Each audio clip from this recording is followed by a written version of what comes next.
ang lahat na tayo po muna ay mag-awitan.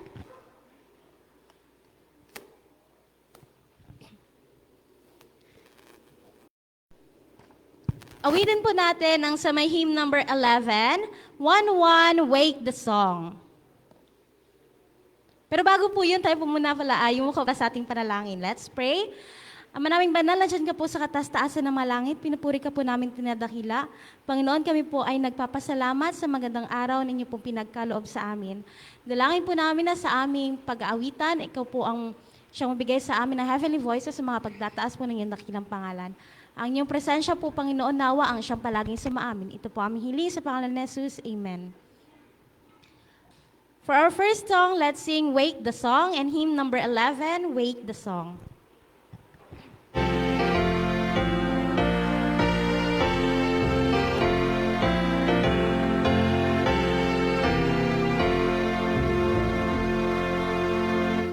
Wake the song of joy and gladness, hither bring your noblest lays, banish every thought of sadness, pouring forth your highest praise. Sing to him whose care has brought us once again with friends to meet, and his loving voice has taught us of the way to Jesus' feet. Wake the song, wake the song, that song of joy and gladness. Wake the song, that song of jubilee. Joyfully with songs and banners, we will greet the festal day. Shout aloud our glad hosannas and our grateful homage pay. We will chant our Savior's glory, let our thoughts we raise above, telling still the old story, precious dear redeeming love. Wake the song, the song of joy and gladness. Wake the song,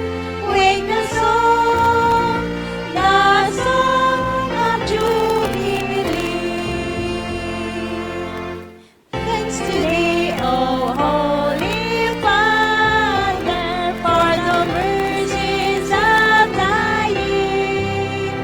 May each heart as we gather, swell with gratitude, sincere.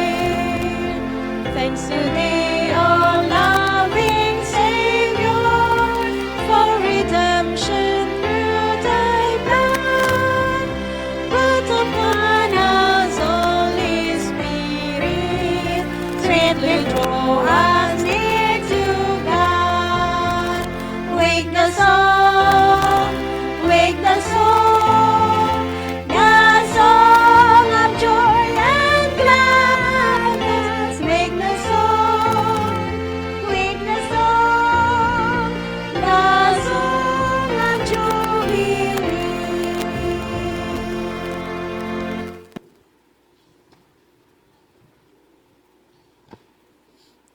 For our next song, let's sing Worthy, Worthy is the Lamb in hymn number 133, Worthy, Worthy is the Lamb.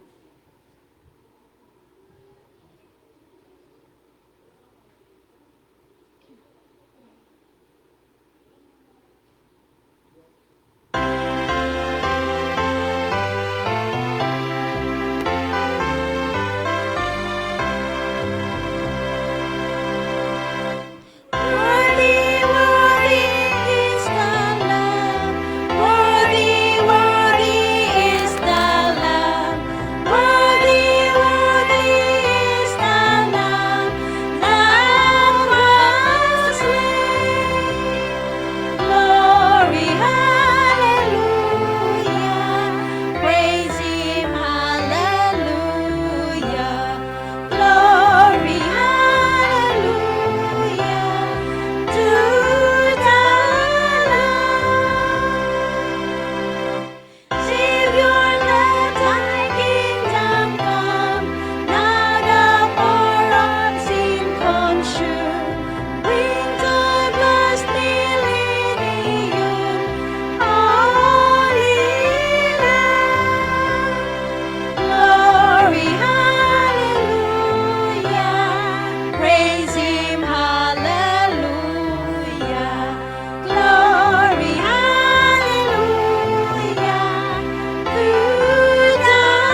Para po sa ating pagpapatuloy, awitin po natin ang There is Sunshine in My Soul Today and hymn number 297, 297, There is Sunshine in My Soul Today.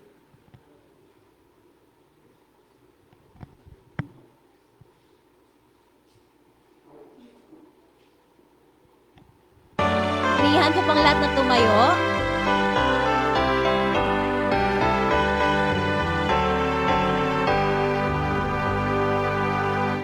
There is sunshine in my soul today, more glorious and bright than close in any earthly skies. For Jesus is my light. Oh, there's sunshine, blessed sunshine, when the peaceful, happy moments roll. When Jesus shows His smiling face, there is sunshine in the soul. There's music in my soul today, a carol to my King. And Jesus listening can hear the song I cannot sing. Oh, there's sunshine, blessed sunshine, when the peaceful, happy moments roll. When Jesus shows His smiling face, there is sunshine in the soul. There's springtime in my soul today, for when the Lord is near, the dove of peace sings in my heart, thou flowers, thou rays appear. Oh, there's sunshine, blessed sunshine, when the peaceful, happy moments roll. When Jesus shows His smiling face, there is sunshine in the soul. There is gladness in my soul today, and open praise and love, for blessings which He gives me now, for joys laid up above. Oh, there's sunshine, blessed sunshine, when the peaceful, happy moments roll. When Jesus shows His smiling face, there is sunshine in the soul.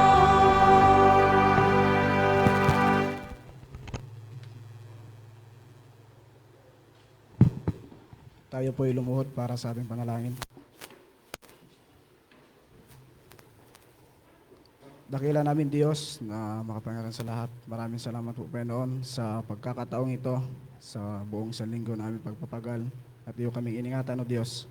Sa araw ng Sabat ito Panginoon ay muli naming aralin ng iyong banal na salita. Naway patuloy kami mabless. At gayon din o Diyos, ingatan po ang mga kapatid na papunta pa lang dito sa iyong baysambahan. Naway makarating po sila Panginoon ng ligtas. At patawarin kami o Diyos sa aming pagkasalang nagawa sa Panginoon sa aming tagapagligtas. Amen.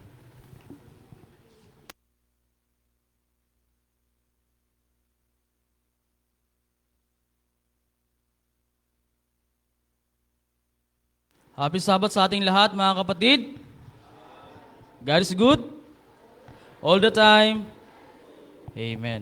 Akin pong babanggitin ang may mga bahagi sa umagang ito. Ang ating pong opening song ay makikita sa hymnal. May panamagat na There's Sunshine in My Soul Today. Ang ating pong opening prayer ay pinangunahan po tayo ni Brother Mark Salazar. Ang presider po ng inyong lingkod, Brother J.R. Ranes.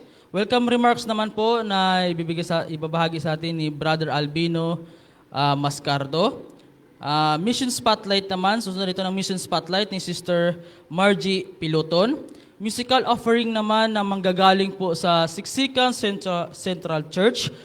Susunod ito ng promotional talk ni Dr. Arnie Strobo at lesson review po na naka-assign po ng sa mga women's po. So ito po yung mediator panels po para sa ating pong lesson review ni Sister Sharon San Pedro, Sister Maria Lizel Coritao, Sister Hansel Iligua, Sister Ophel Menia, at si Sister Mary Apse. Closing song, I Will Go, closing prayer ni Brother Eric Galieto.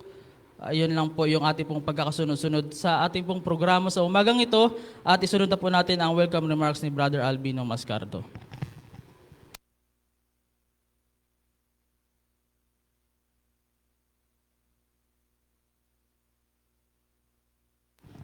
Good morning, happy Sabbath. Very good. Parang buhay na buhay. Welcome ang lahat ng ating mga kapatid sa apat na church, sa ating Zone 1 Fellowship. At welcome din ang ating butihing pastor, Pastor Bal San Pedro, at ang ating mga bisita na regular nga nagdadalaw sa bawat Sabado at sa iglesia ng Rampano. Lahat po ay narito na. Pwede kong makita ang taga-sentral na magsabing amin.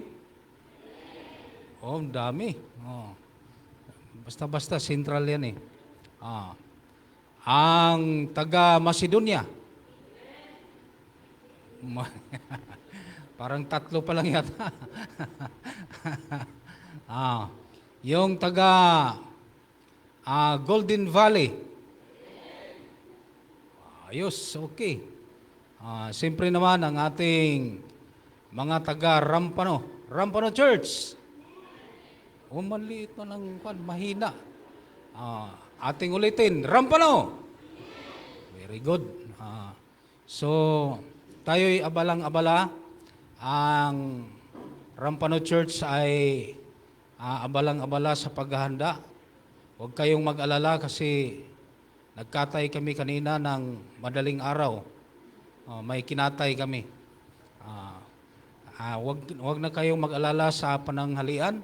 Maya, ready na. Meron tayong juice, nga white juice, 4 na container. Walang problema. Nandyan. So, lahat po, welcome. Pagpalain ng Diyos, pagpalain tayong lahat sa Diyos upang tayo ay makikinig ng Kanyang mga instruction at salita. Sana po ay magkaroon tayo ng tunay na panampalataya sa pagsunod sa mga ating mapakinggan ng mga message ngayong umaga. Salamat po and happy Sabbath.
Magandang umaga po sa ating lahat mga kapatid at happy Sabat. Ang mission spotlight po natin ngayong umaga po ay pinamagatang Kami Salamat. Siabunga means we are thankful in Siabunga's native language of Siswati. Marami ang dapat ipagpasalamat sa Siabunga.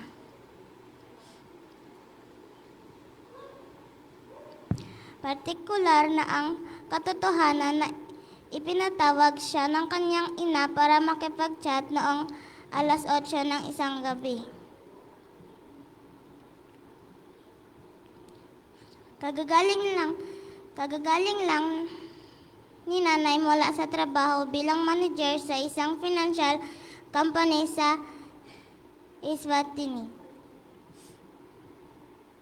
Isang bansang kilala rin bilang Swaziland sa Southern Africa. Pumunta ka sa kwarto ko, sabi ni Mama. May gusto akong kausapin sa'yo. Nagtaka si Abunga kung ano ang gusto niya.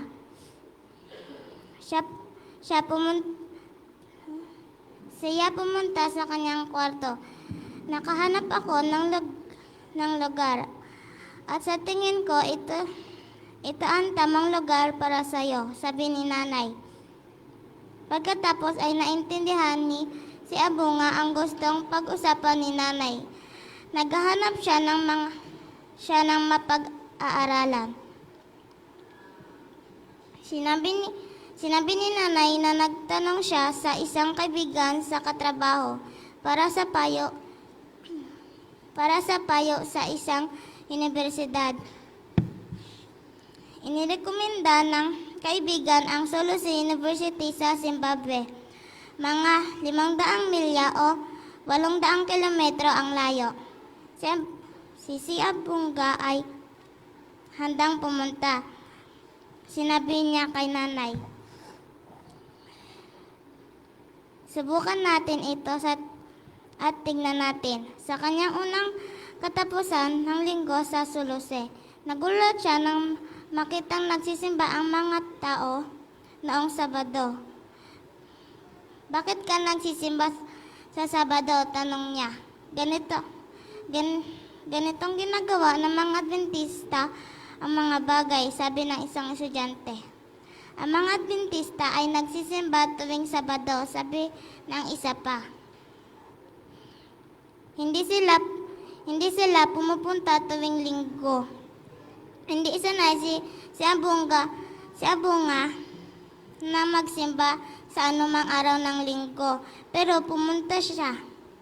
Sa paglipas ng mga araw, nagulat naman siya. Tila nanaig ang panalangin sa campus. Nagdasal ang mga guro bago ang klase. Ang mga mag-aaral ay nagtitipon araw-araw ng Linggo para sa mga pagsamba sa puno ng panalangin. Nakita niya na nagdasal din ang mga estudyante bago kumain sa malaking bulwagan ng kainan sa universidad na pinalawak sa tulong ng ika-13 Sabat na alay noong 2015. Tila nagdasal ang mga tao bago gawin ang lahat. Hindi ganito ang ginagawa kung saan si Abunga ay nabuhay. Hindi pa siya nakaranas ng ganito, pero nagustuhan niya. Nakaramdam siya ng motibasyon. Pakiramdam niya ay binigyan siya ng kapangyarihan. Pakiramdam niya ay mas malapit siya sa Diyos. Pagkatapos ay nagsimulang sumama ang loob ni si Abunga sa mga masasamang bagay na nagawa niya sa kanyang buhay. Nakaramdam siya ng guilt. Nakaramdam siya ng kalungkutan. Nagpakumbaba siya sa harap ng Diyos at humingi ng tawad. Naisip niya si Abunga ang tungkol sa pagbibinyag. bago pumunta sa Solose. Ngunit ipinagbaliban niya ito. Nang nag-alala na, baka nagkamali siya ng desisyon habang nagsisisi siya sa kanyang mga kasalanan at naglagay ng kanyang pananampalataya kay Jesus. Hinangad niyang ibigay ang kanyang puso kay Jesus sa binyag. Tinawagan niya si nanay para sabihin ang kanyang pagnanasa. Natuwa siya. Sige na, sabi niya. Ito ang tamang desisyon. Ganon din ang sinabi ni Dad. Hindi alintana ang kanyang mga magulang na sumasamba siya sa isang araw. Iisang Diyos ang sinasamba natin, sabi ni Papa. Malamig ang tubig nang pumasok si Abunga sa tangkay ng binyag sa simbahan ng Solose University. Ngunit nakalimutan niya ang tungkol sa ginawa ng isawsaw siya ng pastor sa ilalim ng tubig. Nadama niya na pinatawad na siya ng Diyos at siya ay isang bagong tao. 2 buwan pa lang nang makarating siya sa universidad. Ngayon, nag-aaral ng Ingles at komunikasyon ang si Abunga. Umaasa siyang makapagtrabaho sa marketing o journalism barang araw. Mahilig siyang manalangin at magbasa ng Biblia. Si Abunga ay nangangahulugan, kami ay nagpapasalamat sa kanyang katutubong wika ng Siswati at siya ay tunay na nagpapasalamat. Nagpapasalamat siya na pinayuhan siya ng kanyang ina na mag-aral sa Solose University. Ang pagpunta sa simbahan ay madalas na nagbabago sa akin, sabi niya. Inilipat ako nito sa Diyos. Ang solusyon ay isang magandang lugar para mapalapit sa Diyos. Yan lang.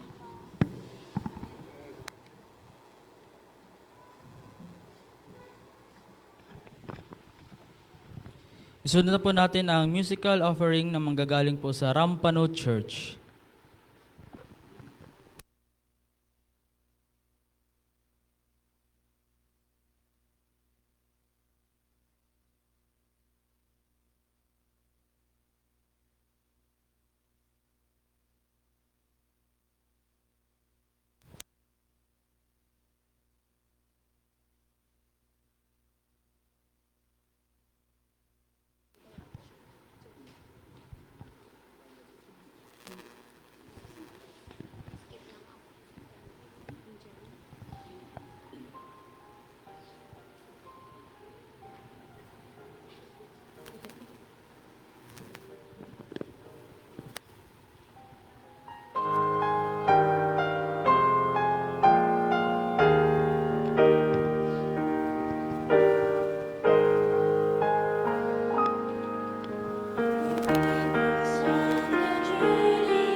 Happy Sabbath po sa lahat.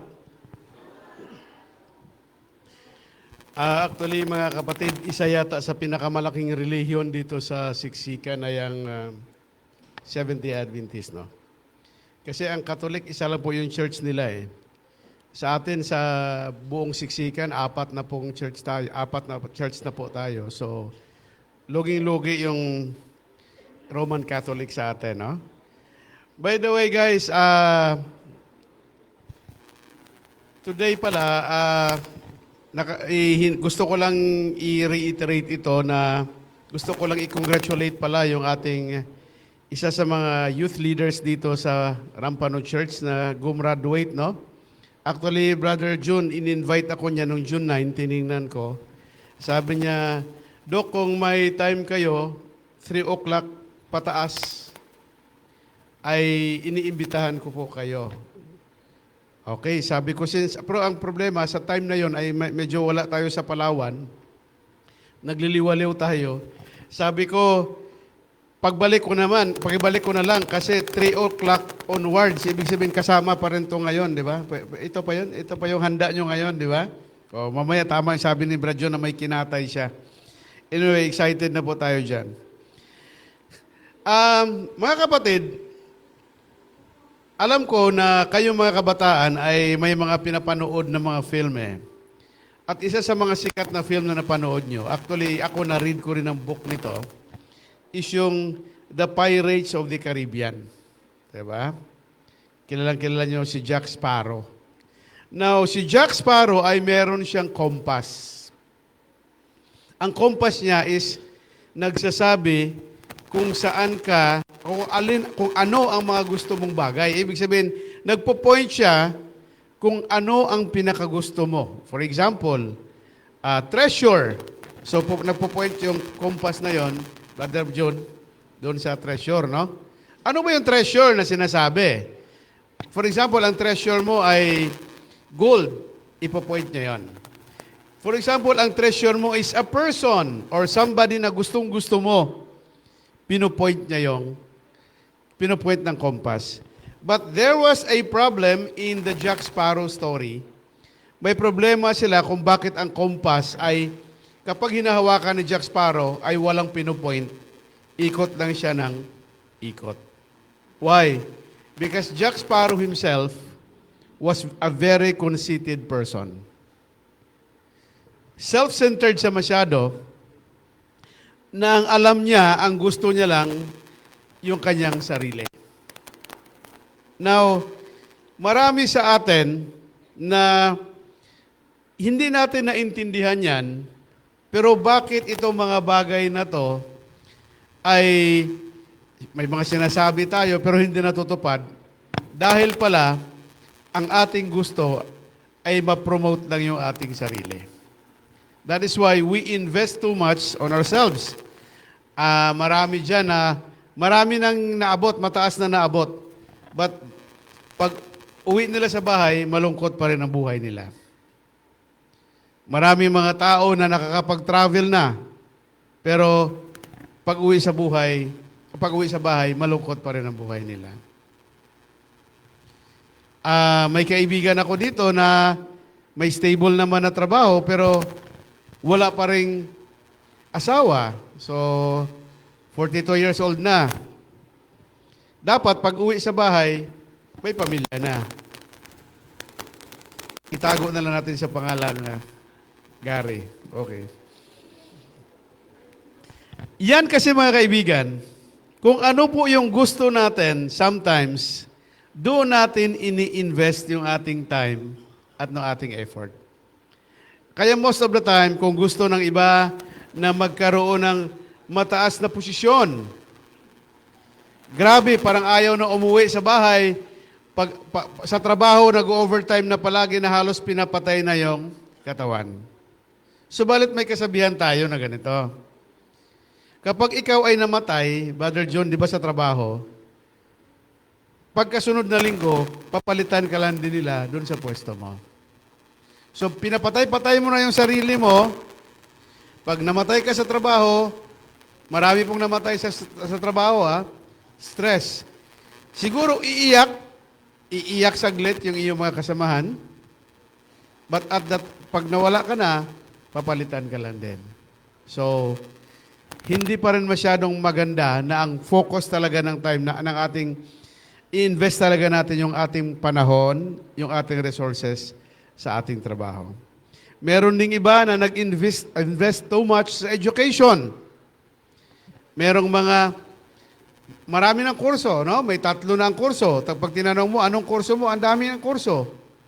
Pero at the end of the day, isang trabaho lang din naman ang pwede niyang tatrabahuin. Dahil nag-iisa lang po ang kanyang katawan. Marami din dyan sa mga kalalakihan, mga kabataang lalaki na nag-i-invest kasi wala pang asawa. Nag-i-invest sa kanilang mga girlfriends, no? Ang dami, no? Pero at the end of the day, guys, wala naman akong pinaparinggan. Isang babae lang din naman yung mapupuntahan mo. Now, what I'm trying to say is, marami po sa atin na nag-i-invest sa tamang i-investan, no? And if you look at the second part of the Pirates of the Caribbean story, meron ng pinatunguhan yung kanilang barko. Bakit? May kinuha siya na isang babae na si Elizabeth at niloko ni Jack Sparrow. Sabi niya, itong kumpas ito ay nagtuturo sa kung ano man ang pinakagusto mo sa buhay. At alam ng babae na ang pinakagusto niya ay yung lalaki, makikita muli ang kanyang pinakamamahal na lalaki. Kaya naman ang kanilang kumpas ay nagturo na at nagkaroon na ng point, kaya naman may pinatunguhan na rin yung kanilang paglalakbay. Siguro mga kapatid, hindi kaila sa atin na meron tayong verses sa Bible that talks about that. No? I want you to open it in Matthew, if you can read it with me. No? Matthew 6. It's actually Matthew 6:19 to 24. No?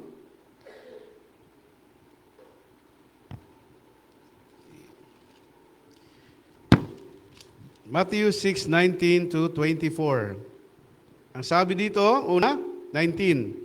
Huwag kayong magtipon ng mga kayamanan sa lupa na dito'y sinisira ng tanga. Sorry guys, hindi ako masyadong sa Tagalog, no? Tanga ba to ay moth, tama. Kala ko kasi tanga, no? Tanga at ang kalawang at dito naguhukay at nagsasipagnakaw ang mga magnanakaw. So, yan ang unang factor mga kaibigan, no? Mga kapatid. Kapag dito tayo nag-invest sa lupa, medyo may kalalagyan ang ating ini-investan. Hindi po, alam ko hindi kaila sa atin yung nangyari noon sa Palawan, no? Hindi na natin yan i-recall kasi masakit na po siguro na yung nag-invest tayo at nawala, di ba Pastor, no? At itago na lang natin sa pangalang MSS. So, marami po sa atin ang nadadali noon, pero at the end of the day, nawalan pa rin tayo, no? Pumunta nga pala ako noon, nag-sermon ako sa isang lugar dito sa Aborlan. Nung una kong punta, ang mga kapatiran ay may mga handa pa mga isda na malalaki, masarap. Tapos na pagpunta ko nung kasagsagan ng MSS, sabi ko, sir, bakit wala na pong isda? Sabi niya, bininta na po kasi ng mga kapatid natin mga isda ang kanilang mga bangka. Kasi ba't pa sila mga isda na doon mag-invest lang sila after 3 months or 4 months, mako-quadruple, magiging fourfold ang kanilang pera. So, ganyan po ang nangyari, no? At nawala naman po. Okay, next is 20.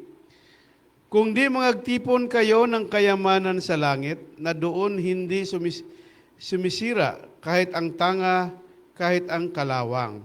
At doon hindi maghukay at hindi magsisipagnakaw ang mga magdanakaw. Tandaan niyo po yon. Isa sa ini-investan natin dapat kung gusto natin pumunta sa langit, baka sabihin niyo pera kaagad ha. Marami po tayong mga bagay na pwedeng i-invest. Tulad niyan, do we invest time with our family?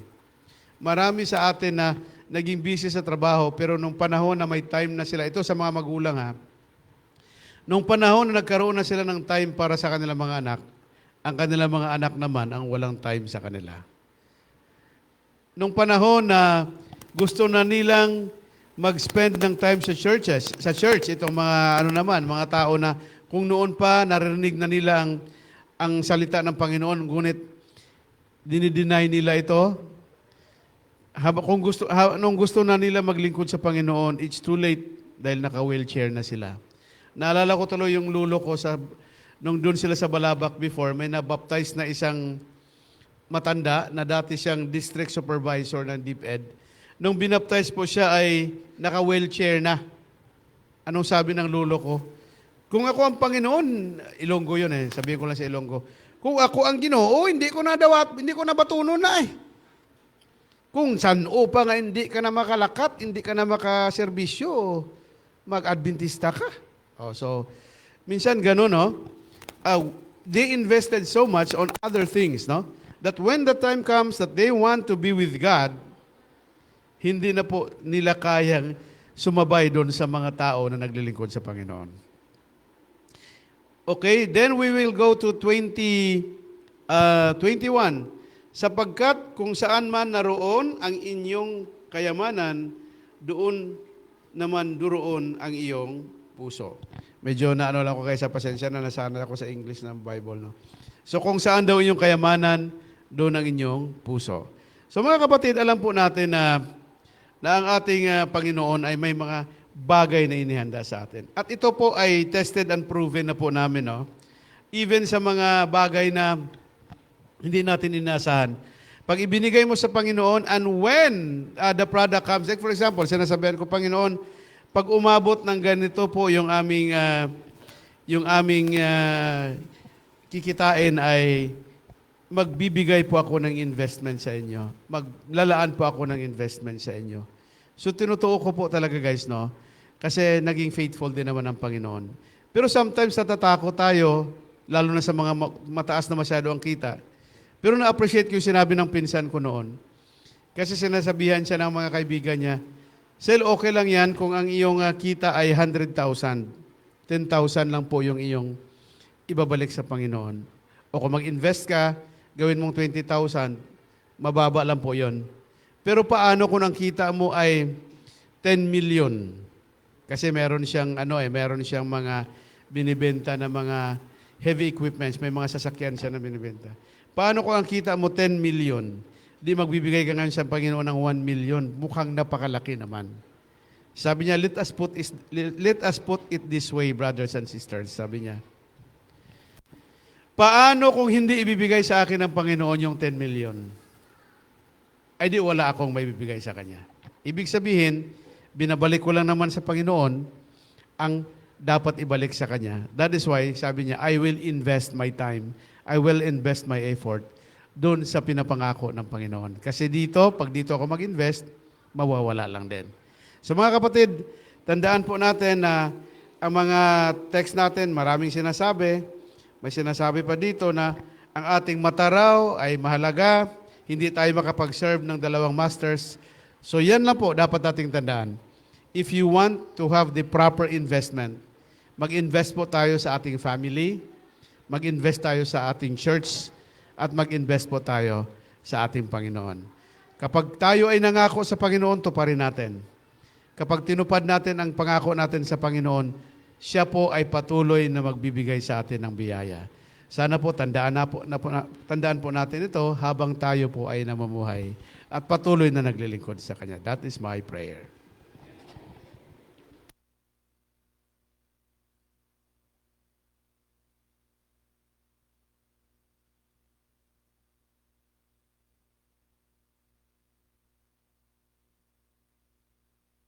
Tayo po ay darako na sa ating lesson review. Tayo po ay pangungunahan ng Women Ministry Department sa pangunguna po ni Ma'am Sharon San Pedro. Hindi pa urong.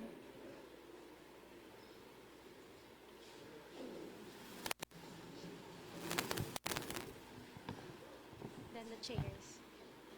Ang mga kasama niya po ay sina Sister Maria Lizel Coritao from Macedonia Church, Sister Hansel Ligua from Rampano Church, and si Sister Ophel Minya from Golden Valley Church, and Sister Mary Aspe from Central Siksikan Church. Pwede po natin iurong, ma'am, if comfortable po kayo.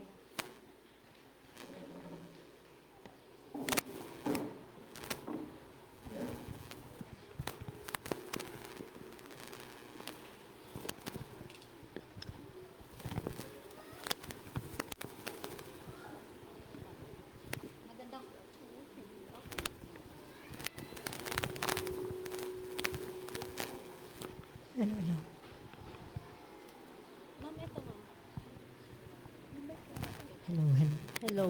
Magandang umaga po sa atin pong lahat, mga minamahal po naming mga kapatid. Happy Sabat po! Ayan, masaya po ba tayo sa araw na ito? Amen, praise God. Ayan, so, ngayong umaga po, kagaya po ng binanggit ng ating pong Sabbath School Superintendent, kami po ay magbabahagi sa inyo na mga napag-aralan natin sa ating leksyon sa buong Sanlinggo. Nakapag-aral po ba tayo, mga kapatid? Hello? Hello? Ayan, nakapag-aral po ba tayo ng ating leksyon? Kasi kung hindi, wala tayong masishare sa umagang ito. Ayan, so sa umagang ito, narito po ang ating mga kapatid. Galing sa iba't ibang iglesia, sa 4 na iglesia dito sa Siksikan. So,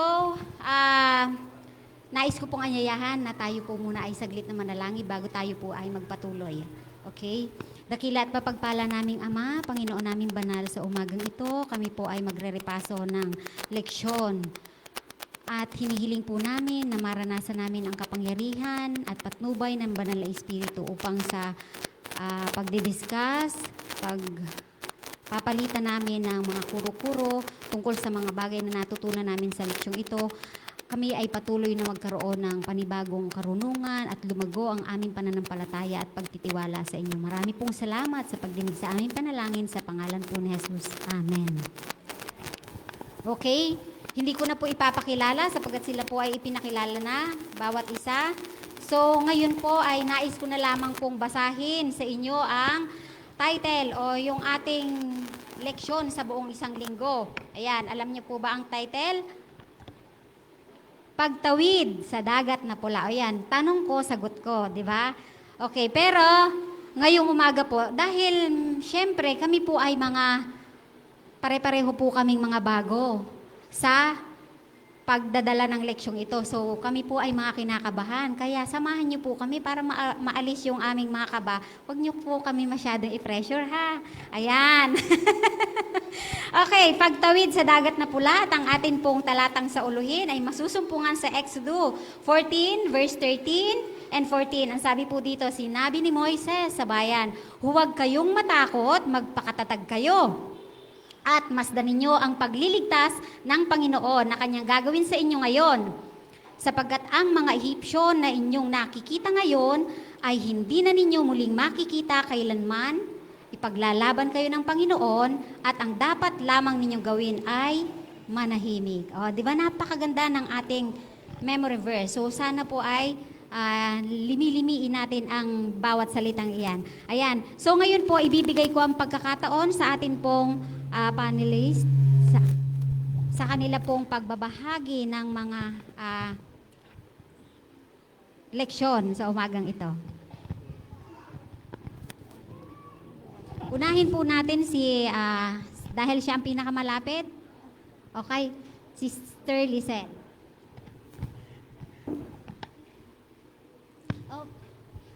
Okay lang po ba sa inyo na nakaupo lang kami? O gusto niyo pong nakatayo? Sinimulan ko ng pagtayo pero sige, okay lang yan, Sister Lizelle. Meron po tayong 3 puntos at hindi ko po alam kung paano po sisimulan pero dahil na dito na po ako, sa akin po ay ang festive praise. Ang festive praise, dahil ang title po ay pagtawid sa dagat na pula. Ang festive praise ay pinalooban ng kanta ni Moises pagkatapos po nilang malampasan ang mga pagsubok sa paglabas po nila sa Ehipsyo at makatawid po sa dagat na pula. Ito po ang ilan po sa mga konteng, wait lang po.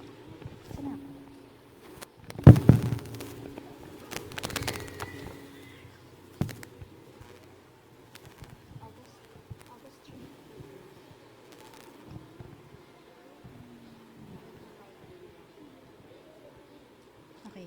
Dito po, ang awit ni Moises at ni Miriam. Pinupuri ng awit na ito ang Panginoon dahil siya ay makapangyarihang mandirigma na tumalo sa mga kumakalaban sa kanyang bayan. Personal na nagpaliwanag si Moises sa temang ito sa pagbibigay diin na ang Panginoon ang kanyang Diyos at siya ring kanyang lakas, awit at kaligtasan. So, sa kanilang victory po na na nakalabas po sila sa lupa ng Egypt, hindi po kinalimutan ni Moises na lahat ng yon ay dahil sa tulong ng Panginoon at ang kanyang pagpupuri sa Panginoon ay dinaan niya po sa awit. Hindi lang po si Moises ang gumawa nito, maski si David, kahit anong naman pong nangyayari sa kanya, kumakanta siya, humingi siya ng tulong, lahat ng pasasalamat. Kaya sa atin, lalo-lalo na pag may problema tayo, huwag natin kalimutan na through music, pwede tayo kumbaga, pwedeng ma-ease yung natin, yung pain or bigat na nating nararamdaman. Dahil sa kanila, sa laki ng kinaharap nila sa lupain ng Ehipsyo, kung paano lumabas,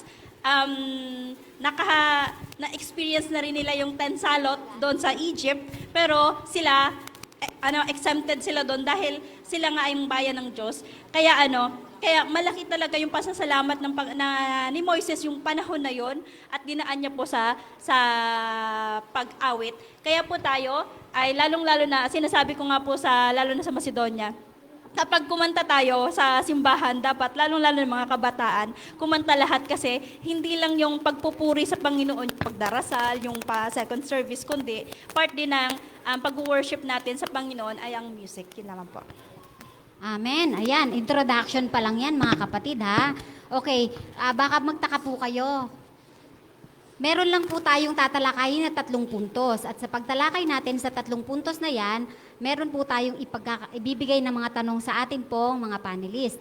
Ayan. So ngayon po, sa introduction pa lang ni Sister Lizelle, yun po ay sa pangatlong puntos po yun. Yun yung kanyang binanggit sa inyo. So ngayon po ay ipagkalob natin ang pagkakataon kay Sister Mary para sa kanya pong introduction.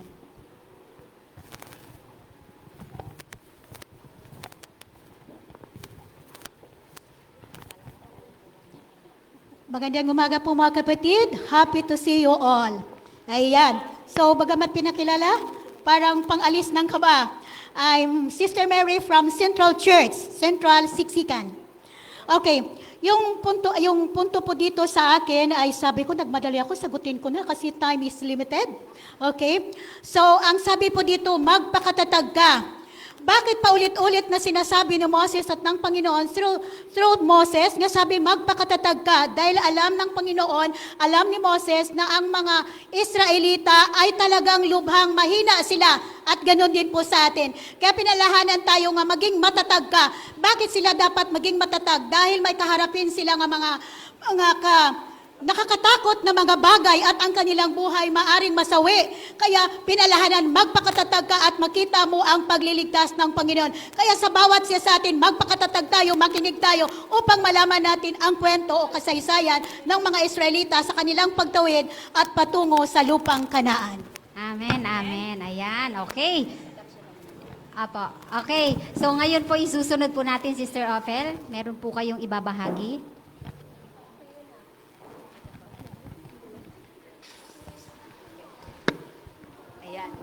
Gitna-gitna kasi maliliit kami, hindi kami makita doon.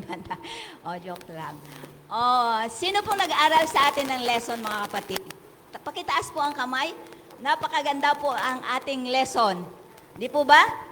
Yung dito ipinahayag o dito ni-reveal sa ating lesson kung gaano meron tayong Diyos na makapangyarihan sa lahat na walang ibang makakagawa sa pagliligtas na ginawa niya sa Israel. Di po ba? Dahil tayo ay sa pagtawid sa dagat na pula. Bagaman mga kapatid, ang Israelite talaga ay mahina sa panampalataya. Katatapos lang ng pagliligtas ng Panginoon sa mga panganay nila, di ba? So dapat hindi pa nila nalimutan yon. Pero nung sila ay nakaharap na sa Red Sea, at kung talagang sa ating tao lang mga kapatid ay wala talagang mangyayari kundi patay silang lahat, no? Pero nagmurmur na sila, nakalimutan na yung kababalaghang ginawa ng Diyos sa pagliligtas ng lahat ng mga panganay na lalaki, di ba? So tayo mga kapatid ay ganun din eh. Kunting masigla ngayon o malakas ang kapit natin sa Panginoon, sunod na araw ay mahina na. Ganun tayo, pero kahit ganun tayo, mahal tayo ng Panginoon at kahit kailan ay hindi niya tayo iniiwan. Ang sabi nga sa ating text ay magpakatatag, huwag matakot, sumulong lang dahil ang Panginoon ang siyang gagawa ng pagliligtas sa bayan ng Israel. Gayon din po sa bayan natin o sa ating panahon ngayon na tayo ay haharap sa isang matinding kapighatian, di po ba? Kaya ang lesson po talaga natin, dito natin makikita na meron tayong Diyos na buhay, makapangyarihan sa lahat, at siyang umaalalay sa atin sa bawat isa. Amen. Ayan. Okay. Maraming salamat, Sister Avel. Ayan, isunod po natin Sister Hansel. Okay po. Ang akin naman pong tatalakayin sa bawat isa sa atin ay may pamagat na huwag kayong matakot. Diyan ko lang po muna kayo kasi mamaya malalaman po natin ang kasunod ng aking sasabihin. Dahil ito po ay isang napakagandang leksyon sa atin, kaya po huwag po tayong matakot na malaman kung ano po ang layunin ng Panginoon kung sabi natin. Ayan, wag daw po tayong matakot. Natatakot po ba kayo? Ay, speechless sila. Okay, sige, mamaya po, bibigyan namin kayo ng chance. Okay, ngayon po ay nais kong magtanong sa ating mga kapatid.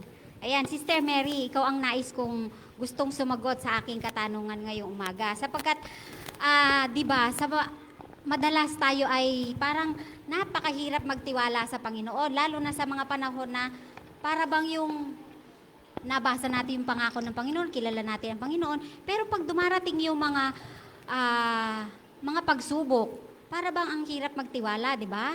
So, ano ang ibig sabihin ng manatiling panatag? Yung about ito sa ating leksyon ngayon, ano ba yung ibig sabihin ng manatiling panatag para makita natin yung pagliligtas ng ating Panginoon? Okay, maraming salamat po sa mga katanungan na yan. Ngunit bago ko sagutin ang tanong nga paano maging matatag, sagutin ko muna yon. Bakit nga ba mahirap tayo magtiwala sa Panginoon? Lalo na kapag ang kahirapan ay dumating at hindi kaagad-agad nakita ang sagot o saklulo ng Panginoon. Nakita niyo ba ako dyan? O kailangan kong tumayo? Tayo ka daw, sabi ng atin pong kapatid. Gusto niya nakikita ang iyong kagandahan. Okay. So, ito po ay may mga puntos po ako nga linagay dito. Una-una po, bakit po nahirapan tayo magtiwala sa Panginoon, lalo na kapag dumating ang mga problema o yung ating buhay ay nakataya, kagaya ng nangyayari sa mga Israelita sa kanilang paglalakbay mula sa Ehipto patungo sa lupang pangako. Una-una po, ang mga Israelita ay nagtagal po sila ng 430 years doon sa Ehipto nga kung saan hindi nila nakilala ang Panginoon ng lubusan. Dahil ang kinaskilala nila o sinasamba nila ay mga Diyos-Diyosan sa Ehipto at marami po ito. At sila ay nabubuhay, hindi na kailangan manalangin, basta magtrabaho sila, makakain na sila dahil mga slave sila. So doon sila na-use ang kanilang buhay. Una-una po, bakit? Dahil hindi kilala ng lubusan ang Panginoon. Pangalawa, sa kabila ng mga maraming kababalaghan na pinakita ng Panginoon, patuloy pa rin silang natatakot at patuloy na nagireklamo. Parang masyado akong mabilis. Naglalakbay na ako, hindi na ako nakastay doon sa Ehipto. Pero balik muna tayo doon sa ito. Sa kabila po na ang tubig ay ginawang dugo ni Moses, ang mga Israelita ay nag-i-enjoy nga, nag-iinom ng masarap na tubig. Sa kabila na ang mga panganay ng mga Ehebsyo at pati mga hayop ay pinatay, sila ay nanatiling buhay, ngunit may ginawa sila, maglagay ng dugo doon sa kanilang mga pinto. Ibig sabihin po, may ginawa sila, may kaakibat dito nga pagsunod. Hindi po lang basta nga niligtas sila ng Panginoon, nga wala silang ginawa, may ginawa po sila. Kung sa palagay niyo po kaya nga hindi sila naglagay ng dugo sa kanilang pintuan, hindi sila sumunod, nanatili kayang buhay ang kanilang mga panganay? I think hindi. So, kaya sumunod. So dito, naglakbay na sila. Para mabilis to maraming magsasalita.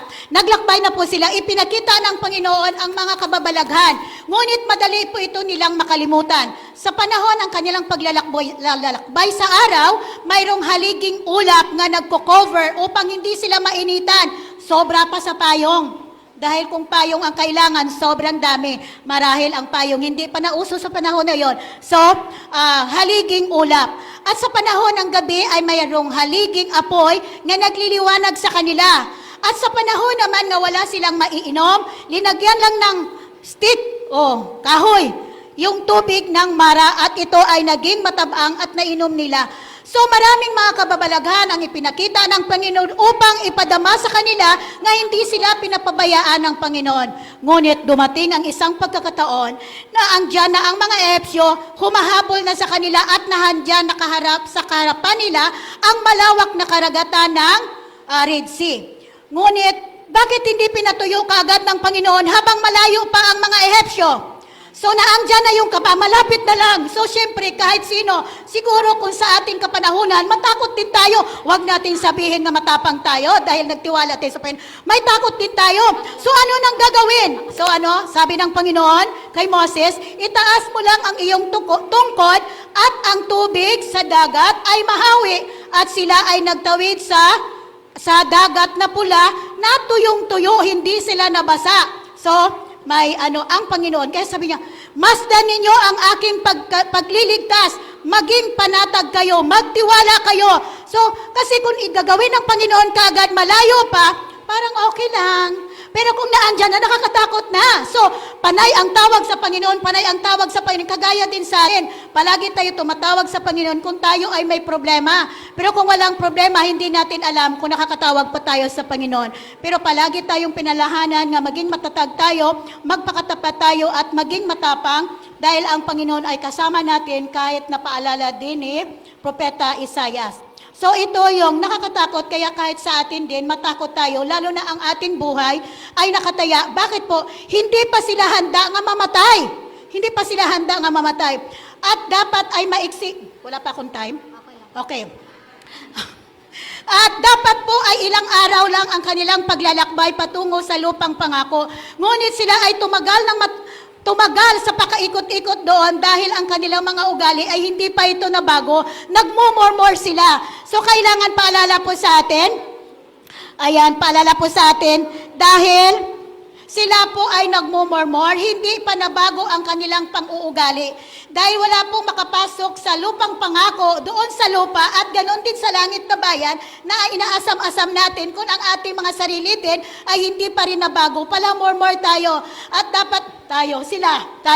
So, dapat po alisin ito ang mapagreklamo. Dapat tayo ay mapagpasalamat. Sila po ay hindi mapagpasalamat. Sa kabila po ng biyaya at gabay ng Panginoon ay hindi nila na-appreciate ito. So sa atin din po, tinuturuan tayo nga matuto tayo mag-appreciate, magpagpasalamat. Sa malaki man o sa maliit na bagay, pakiramdam mo, magpasalamat ka. Huwag yung magpasalamat ka rin sa sobrang blessing sa pakiramdam mo. At kapag may problema na hindi ka na marunong magpasalamat. Ano mang mangyari sa buhay natin, dapat tayo ay magpasalamat sa Panginoon. Dahil alam ng Panginoon kung kailan siya gagawa ng aksyon. Alam ng Panginoon kung kailan kanya iligtas. Kaya sabi niya, stay put ka lang. Huwag kang matakot. Hayaan mo ako dahil alam ko ang aking gagawin. Kaya ibig sabihin, tinuturuan tayo nga magtiwala sa ating Panginoon. So, yun nga ang paalala. Sila ay magtiwala Dahil ang pangako ng Panginoon, 430 years ago, ang sabi ng Panginoon, ang kanyang bayan ay ibabalik or ibigay niya ang lupang pangako, which is Kanaan. So, hindi na itanim o hindi na ikintal sa kanilang isipan na ang pangako na yon ay tutuparin ng Panginoon. Kaya sa atin din po mga kapatid, ang mga pangako na bayan na ang lupang pangako na doon sa at magkaroon tayo ng eternal life ay pinanghawakan po ba yan natin? Kung pinanghawakan, bakit napunta na ako sa conclusion? Panghawakan po natin at huwag tayong matakot. Alumang mangyari sa ating buhay, magpakatatag tayo dahil alam ng Panginoon at paniwalaan natin na ang pangako ng Panginoon ay hindi siya magluluwat sa kanyang pangako, tutuparin niya ito anumang mangyari. Kahit tayo ay makaranas ng kamatayan sa lupang ito, bubuhayin tayo ng Panginoon at dadalhin sa langit na bayan at magmana ng buhay na walang hanggan. Parang conclusion na nga.